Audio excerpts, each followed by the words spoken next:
Evangelho de hoje, Mateus capítulo 14, a partir do verso 22. Eu leio o 22, vocês o 23 e vamos alternando então até o verso 33.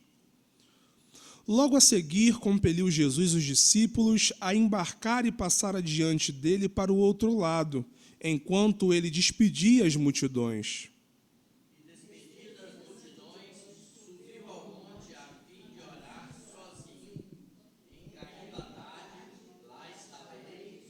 Entretanto, o barco já estava longe, a muitos estádios da terra, açoitado pelas ondas, porque o vento era contrário.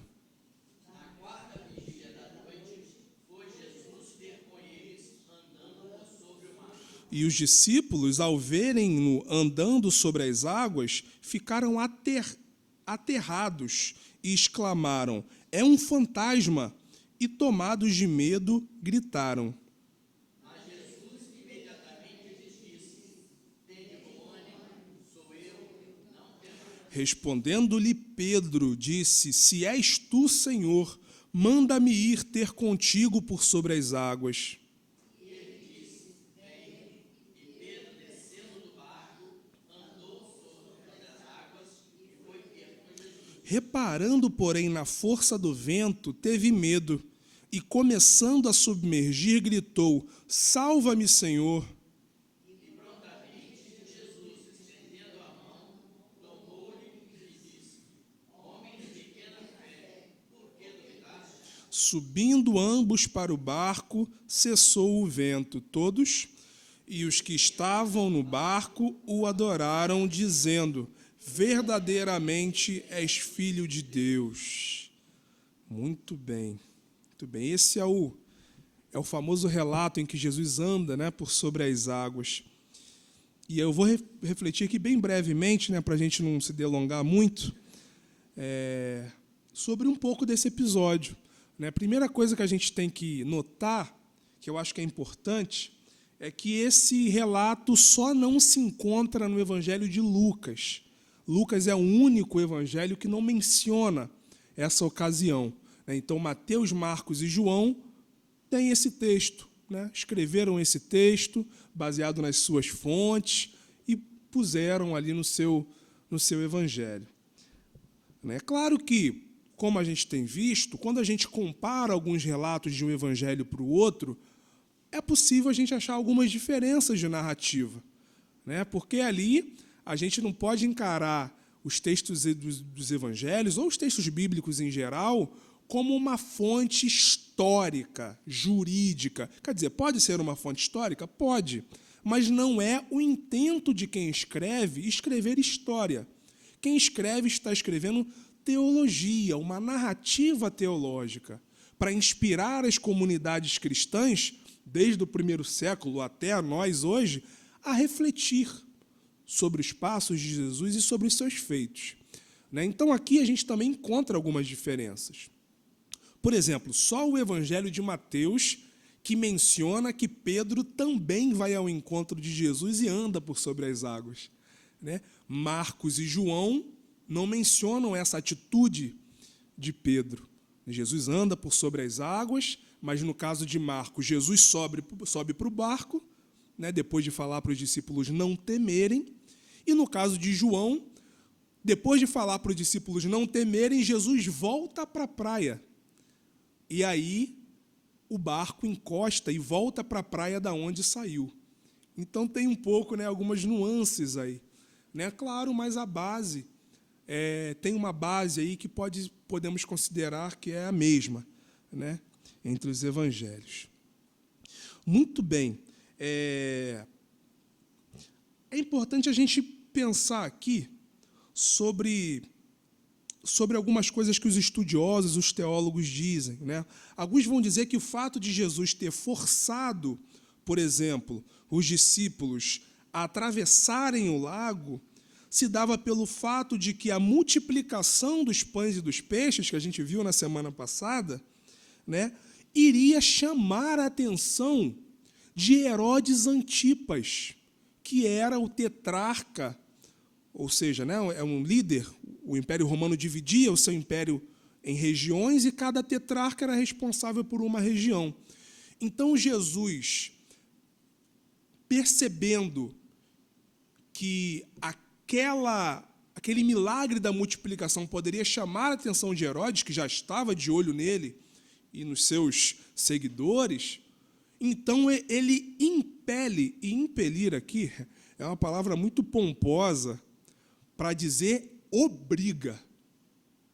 Jesus obriga, força os seus discípulos, de acordo com a palavra, então a gente pode inferir até contra a vontade deles, para atravessarem o lago.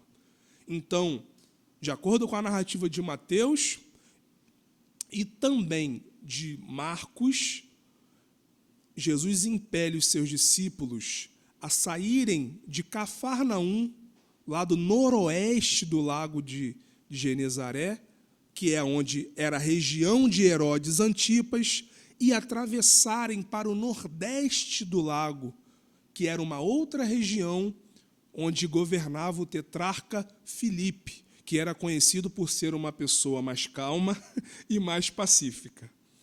Então, alguns estudiosos vão apontar essa possibilidade histórica. E dentro dessa possibilidade histórica, a gente pode reparar alguns símbolos dentro dessa narrativa. Muitas vezes que a gente vê o símbolo do barco, nos evangelhos especificamente, o barco simboliza a comunidade cristã. E a gente usa isso muito no popular. Estamos todos no mesmo barco, por exemplo. Ou seja, estamos juntos, caminhando, remando. Então, barco geralmente é sinônimo da comunidade. Por outro lado, a água agitada, o mar turbulento, é símbolo para o mal, para o caos, para as adversidades da vida. Isso a gente usa até fora do ambiente religioso. Um mar revolto. Isso aí é figura de linguagem para os poetas, por exemplo. E aqui, Jesus tem o símbolo da presença divina, que acalma essa tempestade, que ali é o socorro, o abrigo dessa comunidade cristã que está em meio ao mar revolto. Então é interessante ver esses símbolos, os evangelhos brincam com ele o tempo todo. Nesse mesmo texto diz que, por exemplo, que a hora que os discípulos saíram da praia era noite, era o anoitecer, que é símbolo de perigo, que é símbolo de medo. E a hora que Jesus aparece é a hora da quarta vigília, que é entre 3 e 6 da manhã. Provavelmente aqui queria dizer que era quase no amanhecer. Então, Jesus traz esse simbolismo do amanhecer, da esperança, do socorro. Está tudo ali, por trás da narrativa. Esses símbolos. O salmista mesmo brinca com esses símbolos, como diz: o choro pode durar uma noite, mas a alegria vem pela manhã. Dia e noite. Outro simbolismo muito usado. Então, conscientes dessa possibilidade histórica aí, de uma fuga por precaução da perseguição, e por esses diversos símbolos, a gente pode enxergar, então, nesse texto que o evangelista escreve, em primeiro lugar, essa insegurança política de perseguição que o grupo de Jesus vivia e que as primeiras comunidades viviam também, muitas delas. E, por outro lado, a gente pode ver que, nessa narrativa de Mateus, temos um exemplo ali, centralizado em Pedro, como alguém que simboliza essa intrepidez, essa liderança da comunidade cristã. Ou seja, Pedro, um dos maiores líderes da igreja, enfrenta o desafio do mar revolto, os ventos, a tempestade, pondo a sua fé na direção daquele que é a presença divina. Olha que interessante. Não à toa que a Igreja Católica considera Pedro o primeiro Papa. Claro que, historicamente, a gente pode criticar isso, a gente pode, averiguar, etc. Mas é indubitável, sem dúvidas, assim, que Pedro é uma figura paterna do cristianismo. Uma das figuras paternas. Claro que as igrejas protestantes e ramificações vão quebrar um pouco isso, mas isso não se pode perder de vista. Pedro é um grande símbolo de paternidade da igreja cristã. Claro, Pedro, Paulo e outras mulheres também carregam essa coisa da paternidade, ou seja, da intrepidez, da liderança. Maria Madalena, na época de Jesus, e a outra Maria foram as primeiras a ir ao túmulo, a testemunharem a ressurreição de Jesus. Teresa d'Ávila, mais à frente, grande mística, considerada pela Igreja Católica, doutora da Igreja. E por aí a gente vai. Madre Teresa de Calcutá, irmã Dorothy Stang, Simone Weil e outras evangélicas cristãs que têm sido exemplo em suas áreas. Deus é Pai não é porque Deus é homem, mas porque é a nossa grande referência de paternidade. Ele é o que está próximo, mas também é o totalmente outro.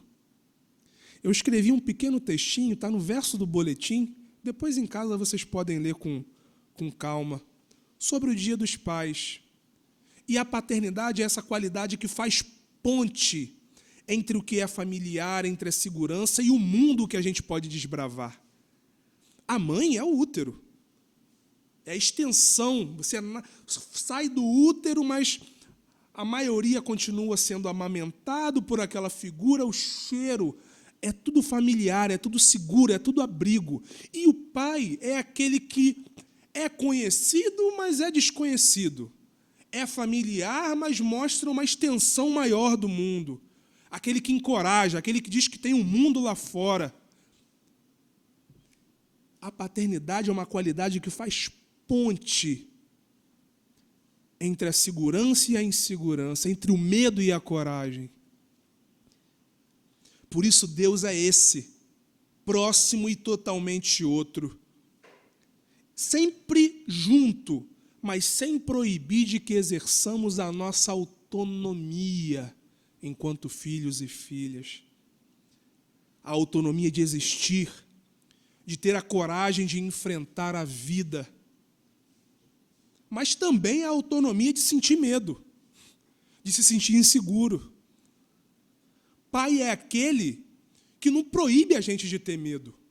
Pai é aquele que está junto com a gente no nosso medo, que demonstra que também ele sente medo e que isso é natural.